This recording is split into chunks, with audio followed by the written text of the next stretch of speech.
actually backpacked like 14 countries with like no money. I would ask for donations or like ask for food. And at one point, I had to get a bankruptcy. Yeah, well, that's a lot. I haven't had a full-time job for more than 10 years. I mean, the worst was like $0.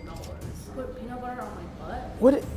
Oh. He pees in a bottle. He pees in a bottle, like truckers? Yeah. And this is by choice. Thanks for coming on. What's your name? Rebecca. Rebecca, nice to meet you. Danny. Tell me a little bit about yourself. You know, what do you do? Like, just fill me in a little bit on your life and the finances. The juicy stuff we'll get to, but. So, my name is Rebecca. I was born in Germany, Hamburg. I moved to Taiwan when I was 5 years old, and I moved to America when I was 8 years old. My parents divorced when I was 8. My dad cheated on my mom, and so like life without my dad was super hard. Like we came to America, and we struggled a lot. Like my mom was always like, I need rent money, like can you give me money? Like yeah. At one point, you know, I was doing real estate and I was a freelancer, and I basically started getting into debt, credit card debt. So like I was using multiple cards. One had like a $10,000 limit. Yeah. I don't know why they gave that to me, but I probably, you know, was like, I make more than I actually make, you know? And at one point, I had to get a bankruptcy, so. Yeah. Boy, that's a lot. You have lived a full life so far. It kind of sounds like kind of seemed like a hustler though. I like that. Like you had that sense from a young age that like you need to make money, you need to like support, provide, like you had that sense. And like when I got out of college, I tried to work in the fashion industry, and eventually I was like, I don't like this. I feel like a slave. Yeah. I'm getting paid $15 an hour. Like that's ridiculous, you know? And eventually, as I ventured into different things, I even did real estate for a while. I was a property manager, was a leasing agent. I woke up one day, I was brushing my teeth, and this inspiration came to me. I'm also very spiritual, and I'm Christian, and I felt like God was telling me, like, start acting. So that's when I got into acting. I took a comedy improv class. The teacher said I had a great look for commercial acting. So I got into that and got into reality shows. I was on a show called Married by Mom and Dad on TLC and almost got married on TV. So yeah. Well, there's like real married? That's yeah. So you got into acting from a pretty early age, kind of, right? Okay, so like I wanted to be an actress when I was in middle school, but one day I got yelled at by the drama teacher and in front of the whole class, and I was like, dude, this is so embarrassing. This is what happens in acting. You get embarrassed, you're humiliated, and I don't want that. So I decided that day, I was like, I'm not gonna be an actress. I don't want to do it. No. And then like eventually, when I took that comedy improv class, I had just gone through a breakup. So I was like so sad, and I was like, I need to hang out with people and laugh. Like I can't just be at home depressed. Like I need to take this class. Yeah. And I realized it like really takes you out of your head and into your heart, and you just kind of live out loud. You know, you whatever you're thinking, you just improv, you just act it out. You know. That's awesome. That's awesome. You Thanks. Went into it with good intentions to kind of, you know, you weren't in it. Doesn't sound like for the money, for the fame. You kind of just got into it because you needed an outlet. It sort of sounded like. That's good though. That's honestly a good way to get into these types of things, you know. You said you didn't like, you know, working in the design field, right? You kind of got into it, you didn't like it. What did you do? Did you utilize, you said you did real estate, property management, stuff like that. Yeah. Did you utilize the other part of your degree, the business management, other than that? Like, what did you do after you decided this isn't for me? Walk me through the life story and you now. I worked in retail. I worked at Forever 21. I did like art gallery work as a receptionist, key holder. I did a lot of sales and things like that. And then after I graduated, like I did production. Production company is a company that you basically they produce all your clothing from like Walmart, Macy's, Target, you know. And so I was the production person that ordered like zippers, thread, fabric, you know, and they would mass produce it in China or Vietnam and like for like $3 a piece, you know, and they would sell it for like $30 here. And so that's the kind of work I did. Yeah. And it was like in a warehouse in downtown, no windows. super, dark and dingy. Jeez, that sounds Yeah, sketchy a little awful. bit. Yeah. So I'm assuming you didn't like it, huh? How I was? hated it, and the boss was always yelling at people, yelling at his assistant. So like a sweatshop in America, Yeah, kinda, right? exactly. I mean, even now, I don't know what the minimum wage is, but back then it was $15 an hour, and I was like, I'm so lucky, like I have a job, and I was like really happy about it. But 9 months in, I was like, I am so unhappy. And half the time, I was working on my own business, like I had an eBay store. Okay. I When was remember- this? Sorry, when was this? Like, do you know what year? So I graduated 2010. So this was around 2010 then, right? When you Yes, started this stuff. exactly. Okay. Yeah. That's pretty good though. So you had your own side gig kind of going, right? Yeah. And how was that? You were making $15 an hour at this kind of sweatshoppy awful Yeah, place. Yeah, exactly. It's pretty good honestly for 2010 because like yeah. minimum wage back then was We're like $7. well, in California, I know I was working in 2014. Minimum wage was, I don't know, I was working at Target and I was getting $10 an hour. And that was an awful job, but you learn. When you work customer service, you can say, hey, I came from here. Right, You know, right, you right, put in right, you put in right. the shittiness, you know. Yeah. Everybody starts somewhere. You know, some billionaires worked at Starbucks, some Exactly. people worked at fast food. It's normal to do all that. $15 an hour though is really good for 2010. Yeah, it was good, but it's like after taxes is about $12. Yeah, after taxes in California, know? everything is sad when you look at anything after taxes. Yeah. And then just the amount of work we were putting in, it just felt like kind of like a drag, just It's drag. pointless. It's Yeah. kind of like factory line work, you Yeah, know? Yeah. But it sounds like you at least had the eBay thing going on the side. Tell me a little bit more about that. How'd you get into that? So I remember there's a sneaker store across the street, and there was like a 99-cent store, and I would go in and be like, oh my god, this is a good deal, like I can sell it, upsell it, and sell it for more. Yeah. And so at the time I posted it on eBay, and I was like, oh my god, I make like $20. Like even to me, I'm like, wait, $20, that's like an hour of work for me. Yeah. So I can just sell something. And so I started like printing out labels at my work. Yeah. I would be like first at my work, and I would go and package my sneakers, whatever, and do my side business like at work, before everyone else came in. Yeah. I was able to make like a good side income through that. I still sell stuff now on OfferUp and eBay and Poshmark. Yeah. Yeah. So in terms of eBay, how much were you bringing in from that side hustle? I would say back then probably like a few hundred a month. Okay. And did you keep going with it, like as the years went on, or? I actually changed to Poshmark just because Poshmark, it's like the labels and everything is like so much more convenient. Yeah. Like you go to the post office and you scan the QR code and they print out the shipping label. You just use a priority box. So it just felt so much easier in terms of shipping options. So I just started using Poshmark more. Good. That's interesting, though. So you kind of kept that e-com thing going. You just went from eBay to Poshmark. And so walk me through kind of what happened, 2010 to now. You were working in that warehouse place. Just keep walking me through so we get to your situation now. Okay. Worked at the fashion place for 9 months. Mm-hmm. When I quit my job, I went to Australia for about like a month and a half. Uh-huh. And I basically used like all my savings. I mean, it was like 1,000. I used my savings, and I noticed these women selling earrings on the street, feather earrings. And I was like, they're selling it for $5 and they're making money. Like, how are they doing that? So when I came back, I was like, I need to pay rent. Because I remember at the time, everyone was like, how are you going to pay rent?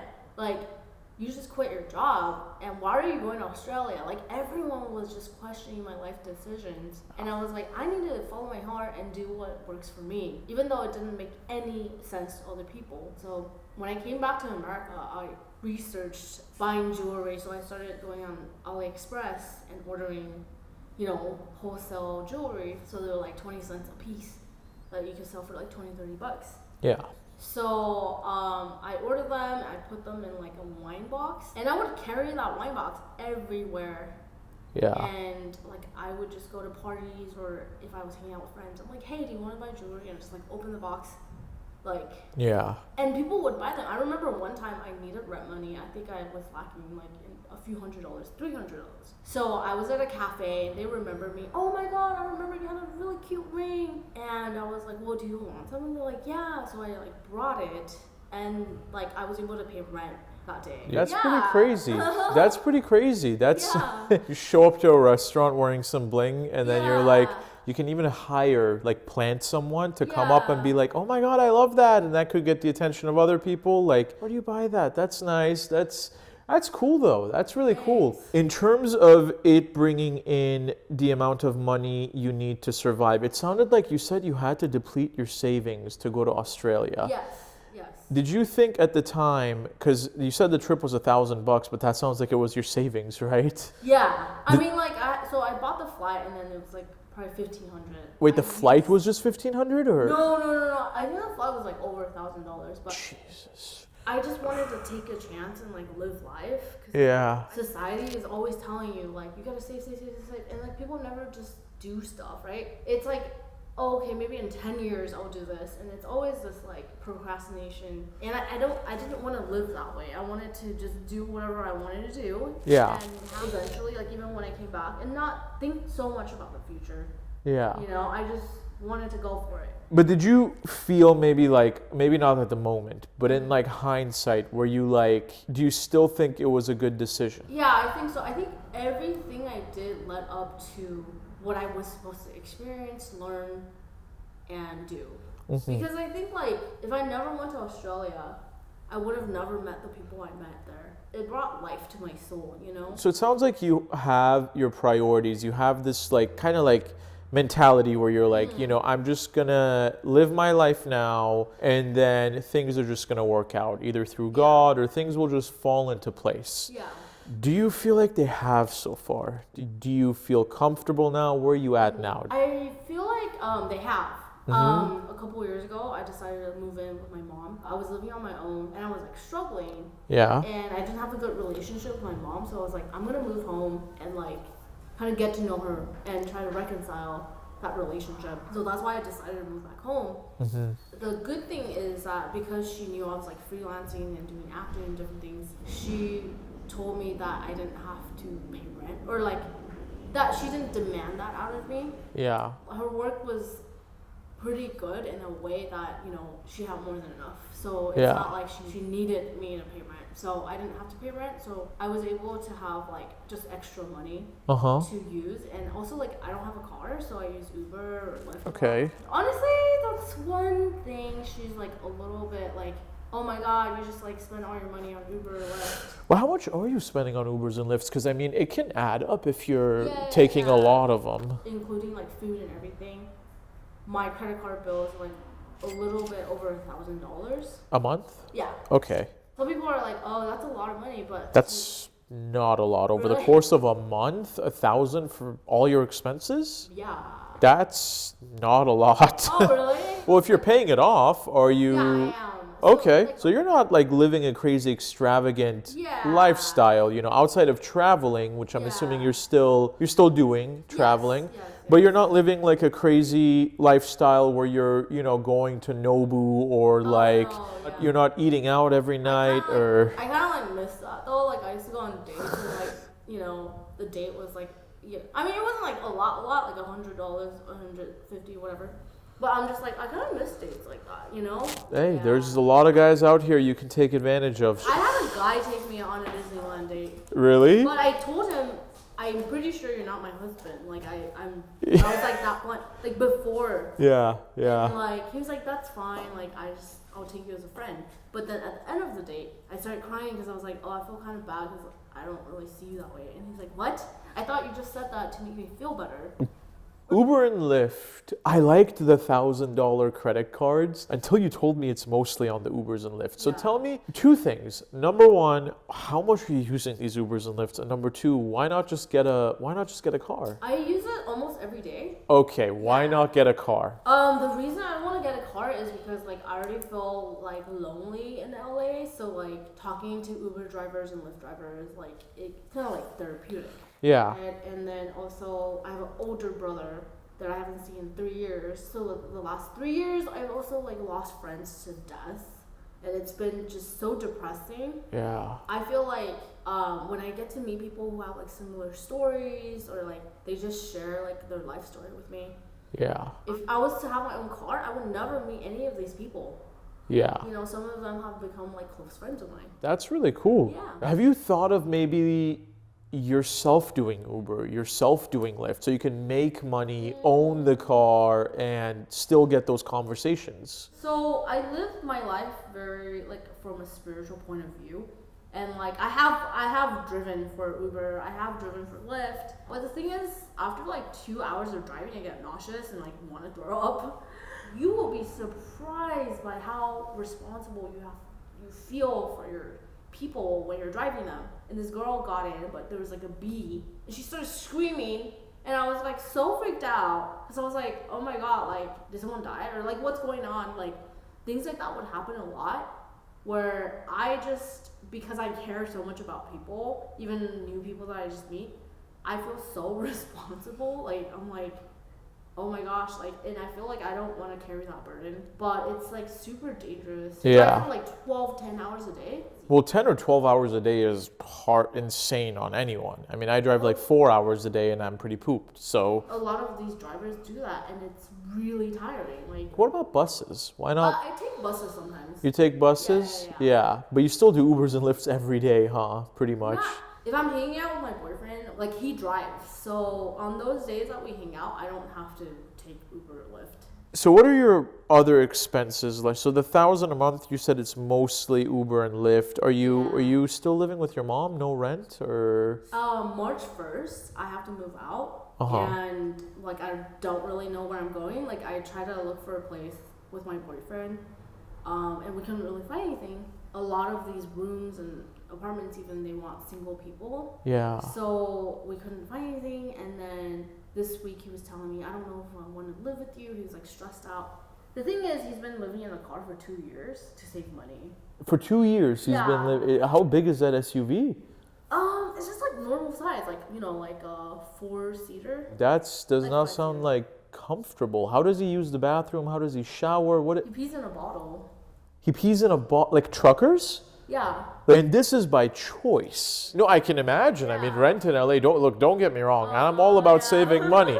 We're here to save money, but like when you tell me piss jugs are in play, I'm like, you must be in a bad situation, but you're saying he's doing it willingly to save money. So back to you, in terms of your finances, where are you working now? How much are you bringing in? What's the picture looking like? You know, are you happy with it or? So like the interesting thing is like the last couple months, I was like not really getting a lot of gigs or like acting jobs, and like it was super slow. And I was like, okay, well, I still have like a certain amount of money that's been used, so I wasn't worried. I've lived in a way, so like I haven't had a full-time job for more than 10 years. I'm super used to contract jobs. You know, with real estate, it was just like whenever I lease something or manage something. So I'm used to being unstable. It's totally normal for me. Cause I remember there was one time I literally had like, I started to get into the negative, right? So like credit card, whatever. Mm-hmm. And I was like, but I felt in my heart that God will provide. And like, I got into this game show. Like, I wasn't expecting myself to win. I was like, okay, they're gonna pay me $500, whatever. It was a competition show where you had to like eat a live worm. I ate like a live cricket. Yeah, a pig snout, like cucumber, sea cucumber. So all the things that like, I feel like Americans would think are super weird and scary. Like, sea cucumber is a Chinese food group. It's not. That's not even the weird one. Yeah, but pig snout. I mean, it looked like a nose. So like, of course, like it's literally a nose. Yeah. I ended up winning like $6,000. Actually, I signed a contract and it was like, you know, if you sign this contract, you're basically saying like you're okay if you die. It like literally had the words like you might die, and I was like, okay. I will say again, they greenlit Madam Web, so this is pretty much a close second. You know, it's either you're gonna die or you'll watch Madam Web 10 times. I feel like we went on all these tangents, but right now, what are you doing in terms of bringing? You said you're not employed full time. No. So what are you doing to bring in money? I do want to say like I actually backpacked like 14 countries with like no money. So I had to ask for, like, I was doing ministry, and I would ask for donations or like ask for food. But I will listen to the Spirit and like God, and he would be like, yeah, ask that person to buy you a meal, whatever. And so the reason I don't have that much fear of like not having money is because I literally went to like 14 different countries with no income, and like I would just ask people for help. You made it. Jesus. And like it was so scary. There were times I was in New Zealand and I had $5. Like, that's so scary to me. I had no money for food. Like, so I literally had to just put myself out there and be courageous and be like, hey, like, can I have a few coins? Do you have this? Like, literally I lived like a homeless person. That blows my mind. I would be so terrified. I'm like, if I don't have at least 6 months of emergency fund, this much in savings, that much, it completely blows my mind. Like meeting someone so different yet level of content than me, that's you're just so okay with risk. Like I can see you jumping out of a plane, especially with the like mental health issue of like depression, like not really growing up without my dad. Like even in relationships, sometimes I feel really numb and disassociated, and like I have to talk about my emotions to feel them. And so I feel like risk helps me feel. So like when I get like the rush of like, oh yeah, I just won $6,000, like I feel my heart all of a sudden. It's like boom, if you jump out of a plane, you skydive, whatever. Like, it's like gambling. When you go to Vegas and it lands on black and you're like, there's my rent, baby. Yeah, like I said, the last couple of months were super slow with acting. And another thing that I do is I recruit people for clinical trials. I did a screening for a clinical trial. I didn't get in the study, but they were like, if you refer people, you get like $50 or whatever. I mean, every clinic is different. So I started bringing in people, and there were trials that paid really good, some like very little, but anytime I would see like a clinic, I would basically contact them and say like, do you have a referral program? I've referred this amount of people, and like I feel like I can help you guys, right? So in a sense, I am very entrepreneurial, and it was something that I did on my own initiative to ask and initiate that conversation. And I would basically post on Facebook people who were looking for jobs and needed money, and I was able to get, and I can't say what brand it is, but I was able to get a commercial. The funny thing is, I was on set for like 10 hours, and I was dressed, I had makeup on, I had like an outfit on, and he's like, okay, well, guess what, like, you're wrapped. And I was like, I didn't even get shot, like, you didn't take any photos of me, right? And I was like really nervous because there's like a usage fee, right? And he's like, oh, well, if we don't use you, then I don't know if you would get paid that fee. And I was like, are you serious? Like, and then later on, he's like, oh no, actually it's guaranteed. So like from that gig, I was able to get some money, and then I'm doing some like, let's just say I was in a reality show, and we filmed, and I was able to get like that one. So that one paid like $1,000. And that was $1,000 just one time, right? So I filmed for 2 days, and then I got That's pretty good.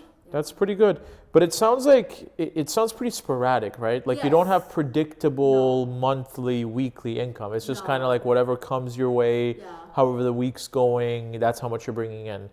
That makes it kind of hard to track your finances though, doesn't it, you think? I'm like the type of person that's like, okay, like these are my overall goals. I want to do TV show hosting, I want to do acting, I want to work with these types of people. So I'm an overall picture kind of person. I don't really care about tracking, like nitpicking like dollars and cents.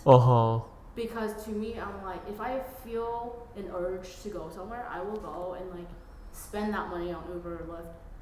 I'm not gonna live in fear and like be at home and depressed, not going anywhere, because I know like I might exit out of that door and I might meet someone that I'm supposed to meet. Like I can meet a record label person, and maybe they're like, oh, do you sing or do you dance? Do you do that? Like I always see life as like full of possibilities. So to me, I'm not trying to save. I mean, I am saving, but I'm like, let's take chances. God, you have that 18-year-old energy in you. Really? I was like, I had that and it was beaten out of me. Really? I had that, the world is your oyster, anything can happen, and then it got beaten out of me by reality, by bills, by rent. Like, you have this when you're a kid, Yeah. and then you grow up, and then you realize, oh, rent, oh, credit card, Yeah, oh, bills, I oh, know. medical expenses. Shit, I gotta go get a job. Like, I that's what know. happened to me. In a way, I like that about you, that you still have that Aw, type thank of you. like optimism and that openness to the world. I was gonna say, like, you know, I've gone through a bankruptcy, so I've made mistakes early on in life where now it's like I'm more smart about certain things. I had a leased car when I was doing real estate, Yeah.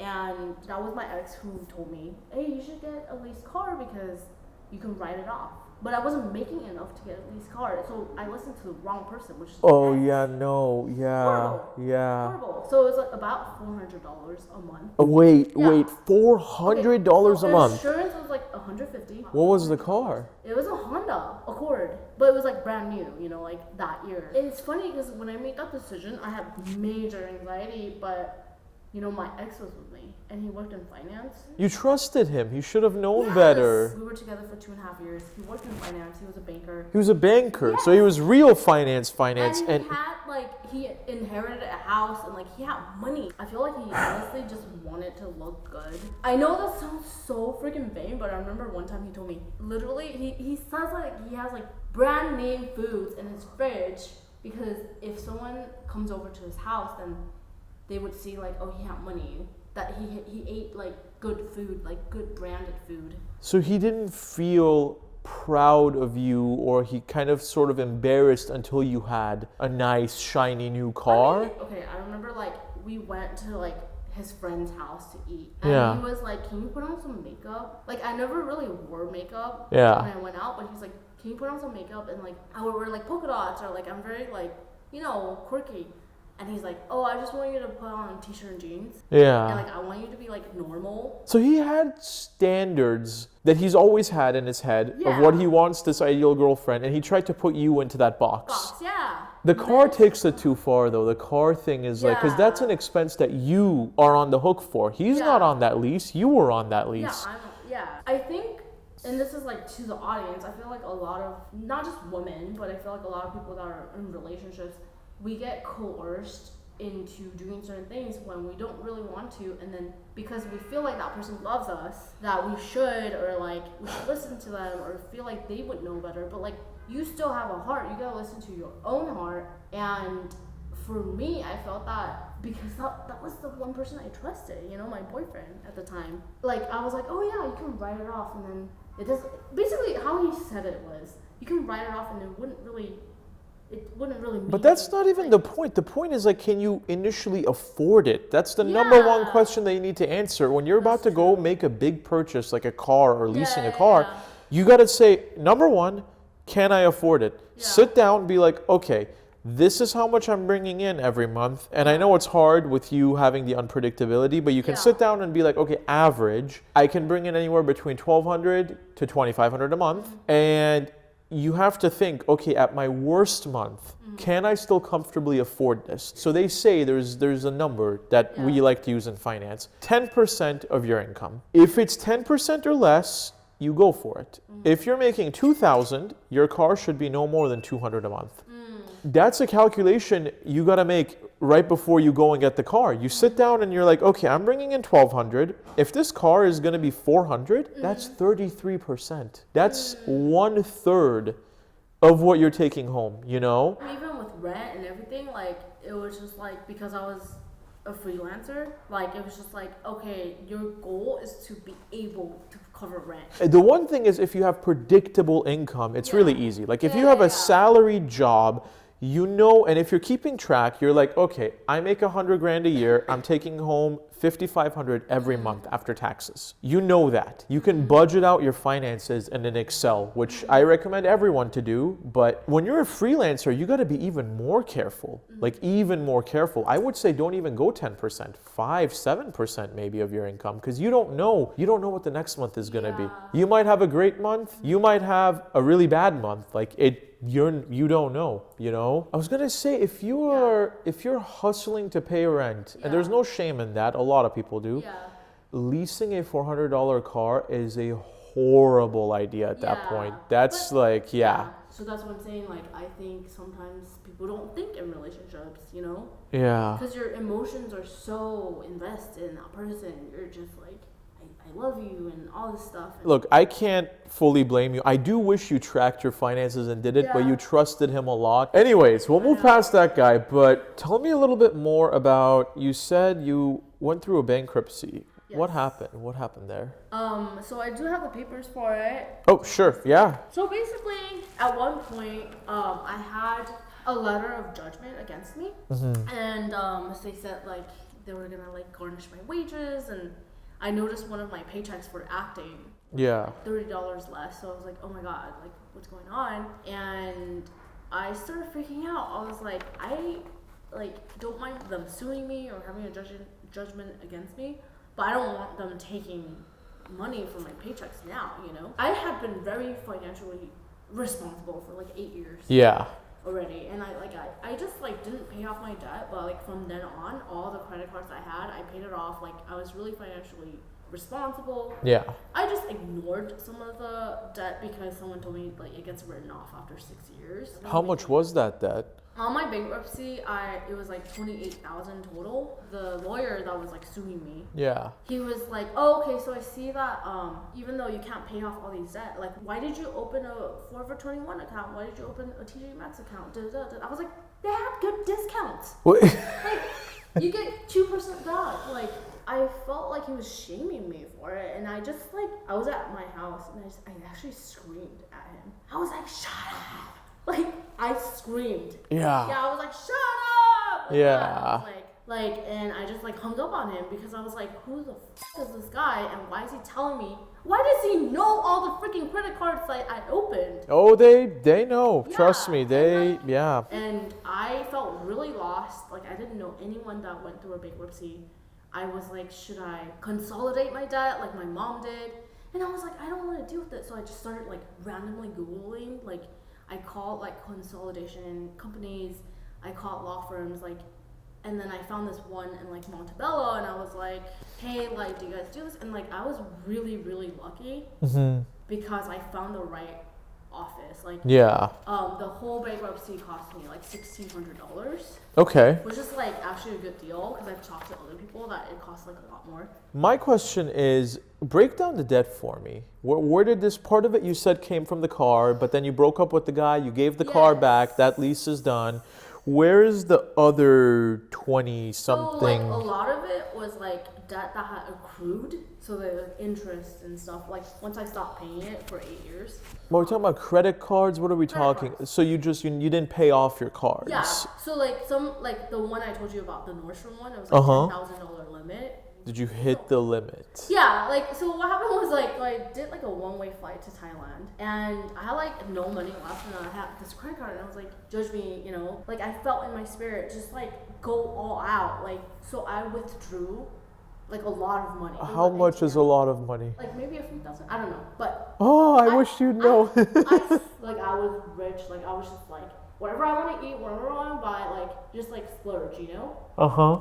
And so I maxed that one out, and then like I came back to America, and obviously, you know, the consequences of having that debt, whatever. And obviously, like, I don't advise that, like, but I think for me, like, especially like having that lack of a dad and having lack of guidance and love, and like my mom was very strict. She was like yelling all the time, condemning me. Like, I don't know, it was just like a hard childhood. So this is like kind of you breaking Yeah, free, it was me just, rebelling like, in a saying, way. Like I don't deserve this stuff, but I feel like my soul like needs some kind of release, and like I need to be free, and I don't want to be a slave to like this world anymore. Like But you so, also like, don't want to be a slave to the debtors, the Yeah, creditors. exactly. Because at a certain point, you're going to be a slave to these people who are going to come Yeah. wanting that money. Because a lot of people think, oh, you know, like credit cards, and there's this Yeah. notion where it's like, you know, it's not coming out of your bank account because it's a credit card. Yeah. You know, and you can pay a credit card down with minimums or whatever, like however much you want to pay as long as you pay the minimum. A lot of people don't have this like notion of like, it is still my money. What I'm saying is like, to me, that was like out of a very like spiritual soul and emotional decision because of all the shit I've gone through. And the funny thing is, like, I remember I was taking a nap and I was like being depressed, whatever, and I heard a knock on the door, and the sheriffs came, and they delivered that court date, for me to appear in court. Yeah. And I remember, like, I was so depressed, and I didn't have the mental capacity to understand, like, what I was supposed to do or find out what I was supposed to do. So I tore that paper out. And I didn't show up in court, and that's why I ended up getting a judgment. Oh, that's not a good idea. Yeah, I know. That's what I'm saying is, like, when you're depressed or, like, you're going through a lot of moods and, like, depression, you can't emotionally handle certain things, and it's so overwhelming. Yeah. And so, like, that's what I want to say to people is, like, show yourself grace, Like, there are a lot of things you can't mentally handle because you can't even, like, understand it. Yeah. You don't even want to deal with it, But, once you come to and then you have the energy to deal with it, I dealt with it, and that's what happened, Yeah. I mean, a month later, I was able to get a credit card from Spirit Airlines. Yeah. So I was like kind of surprised because a lot of people were like, "You're not going to be able to get credit cards." What's the limit? What's the interest rate? I think I got 2,000. I don't know the interest rate because I like pay it off every month. Okay. But good. Maybe like 10,000 points for like spending a certain amount. I was gonna say you will if your next credit card. I was gonna guess is gonna be an airline one because you love traveling. Yeah, so yeah. just keep paying it off every month. Please do that because the biggest thing. You sound like a caring dad. Like, Trust me. Everybody has their problems. Everybody has some kind of financial problem. And the biggest piece of advice I can always give people is never, ever, ever have loans outstanding. I understand loans are inevitable sometimes. Sometimes you have a mortgage. Sometimes you have credit card debt. Look, we're all human. We all have different kinds of loans. But don't let them sit there. If you can make more than the minimum payment, do that. You might have to cut out eating out tonight. That's okay. Cook up some ramen, but don't let that thing accumulate interest because that's just money being burned. I just cried. Hey. Did you see me crying? Yeah, I think so. Okay. Do you need water or anything? You got some there. I just feel like guys are sometimes so incensed. Because I was like, dude, I'm literally crying and you're not like noticing. No, I noticed it, but I was like, I didn't want to call it out because I didn't want to embarrass you or like, I didn't want to make you feel bad or anything. I think like emotionally, it was just like a lot talking about the past, and I think I have regrets about just like listening to my ex, Of course, that's natural. That's normal. I was just like, oh my god, I feel so dumb for listening to No, my ex. the most important thing, look, we make mistakes. I've made a lot of mistakes. Everybody makes mistakes. But the most important thing is, what did you learn from all these mistakes? If you keep making those mistakes, then you start to feel shame. Then you start to feel like, okay, I'm back here again, Right. But it sounds like you learned a lot. You have a fresh start. You were given a fresh start with this. Thankfully, this has wiped your debts. You don't have any more debts right now, right? And you're paying off your credit cards now. You're in a good place right now. In terms of, I don't think we ever really hit exact numbers because you said it's kind of sporadic with gig work and stuff like that. Yeah, but you said you're doing the acting, you're doing the recruiting for the trials, and then we're on that reality show that paid you that $1,000. If you had to give me a number on average that you're bringing in every month, and I know some months it's going to be a lot more, some a lot less. Do you have an average? Like, what's a great month and what's a bad month? Why don't you give me your worst month and your best month? I mean, the worst month is like $0.